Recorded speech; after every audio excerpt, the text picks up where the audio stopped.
Hello guys, welcome back to my channel. आज हम पढ़ेंगे कॉन्फ्लिक्ट एंड पीस बिल्डिंग। इसका आज हम लेसन नंबर 5 पढ़ेंगे। तो बिना किसी देरी के चलिए जल्दी से वीडियो को स्टार्ट करते हैं। तो जी 5th लेसन का नाम है विवादों में विचारधारा। अंतर्राष्ट्रीय राजनीति में विचारधारा की भूमिका का यहाँ पर वर्णन किया गया है। तो लगभग 60 वर्ष पहले एक अंग्रेज अधिकारी थे विलियम जी कोलडन। उन्होंने अपनी कृति अपनी पुस्तक में लिखा था विचारधारा या संतुलन। ठीक है, विचारधारा या शक्ति संतुलन, सॉरी। ठीक है, तो उन्होंने एक भविष्यवाणी की थी। उसमें उन्होंने बोला था कि 20वीं शताब्दी के मध्य में अंतर्राष्ट्रीय राजनीति की नींव में युगांतरकारी महान परिवर्तन होगा, जब राष्ट्रवादी शक्ति संतुलन विचारधारा द्वारा बदल जाएगा और जिसकी अपेक्षा हम अपने ही जोखिम पर करेंगे। ठीक है, ये कहा था उन्होंने। जब 1947 में और 1991 में अंतर्राष्ट्रीय संबंधों में के स्वरूप तथा दिशा में का अध्ययन करते हैं तो पता चलता है कि विचारधारा ने राष्ट्रों के व्यवहार को प्रभावित करने में महत्वपूर्ण भूमिका निभाई है। ठीक है, तो जी आप यहाँ पढ़ सकते हैं। मैगसनीज ने भी अपने शब्दों में कहा था कि विचारधारा राजनीतिक कार्य के वास्तविक स्वरूप को छुपाने के लिए पर्दा है। यह राजनीति का स्वरूप ही है जो कार्यकर्ता को अपने राजनीतिक कार्य के तत्कालीन उद्देश्यों को विचारधाराओं को द्वारा छुपाने के लिए मजबूर कर देता है। ठीक है, तो जी नेक्स्ट है अंतर्राष्ट्रीय संबंधों में विचारधारा की भूमिका को 2 भागों में विश्लेषण किया जा सकता है। राज्य के व्यवहार के तत्वों के रूप में कुछ सामान्य विचारधाराओं की भूमिका तथा विदेश नीति निर्माण तथा कार्यान्वयन में कुछ विशिष्ट विचारधाराओं की भूमिका में। उसी प्रकार नेक्स्ट क्वेश्चन है सामान्य विचारधाराओं की भूमिका।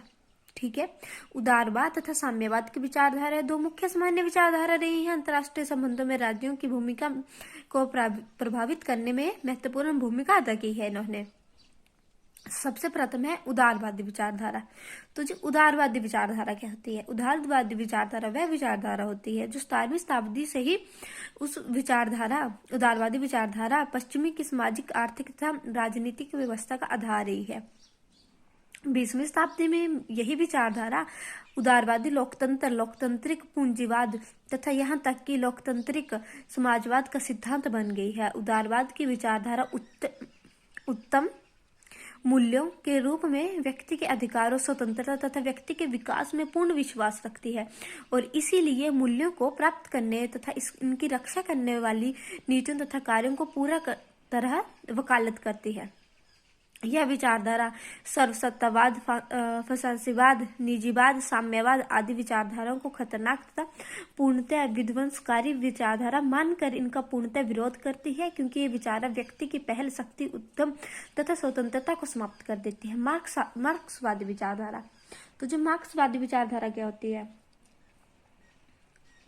तो जी जो मार्क्सवादी विचारधारा होती है वो उदारवादी विचारधारा से बिल्कुल भिन्न होती है। ठीक है, दोनों में काफी अंतर पाया जाता है।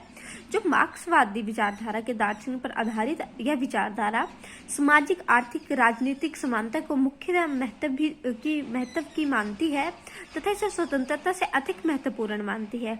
ठीक है, यह सामाजिक संबंधों के आर्थिक तत्व को प्राथमिकता देती है तथा इन्हें सभी तरह के सामाजिक, राजनीतिक तथा सांस्कृतिक व्यवहार का निर्धारक मानती है। इस विचारधारा का उद्देश्य वर्गहीन तथा राज्य विहीन समाज की स्थापना या समाज के अंदर अमीर तथा गरीब अर्थात शोषक या शोषित वर्ग में विद्यमान वर्ग विभाजन को समाप्त करने का आह्वान करती है। यह अपने आप को मजदूरों व शोषित के साथ संबंधित करती है तथा एक ऐसी व्यवस्था की वकालत करती है जिसका नियंत्रण आज के शोषित वर्ग के हाथ में है। ठीक है, यह राज्य को अमीरों के हाथों में शोषण का उपकरण मानती है जिसके द्वारा अमीर गरीब का शोषण करते हैं। ठीक है, तो जी आप पढ़ सकते हैं। तो जी नेक्स्ट क्वेश्चन है विशिष्ट विचारधाराओं की भूमिका, रोल ऑफ पार्टिकुलर इंटेलिजेंसेस। ठीक है, इसको हम नेक्स्ट वीडियो में कवर करेंगे, यथार्थ पूर्व स्थिति में विचारधारा। ठीक है, अगर आपको ये वीडियो पसंद आई हो तो वीडियो को लाइक कीजिएगा, चैनल को सब्सक्राइब कीजिएगा और अपने दोस्तों के साथ वीडियो को शेयर करना बिल्कुल भी ना भूलें। थैंक यू फॉर वॉचिंग और सब्सक्राइब करके जरूर जाइएगा।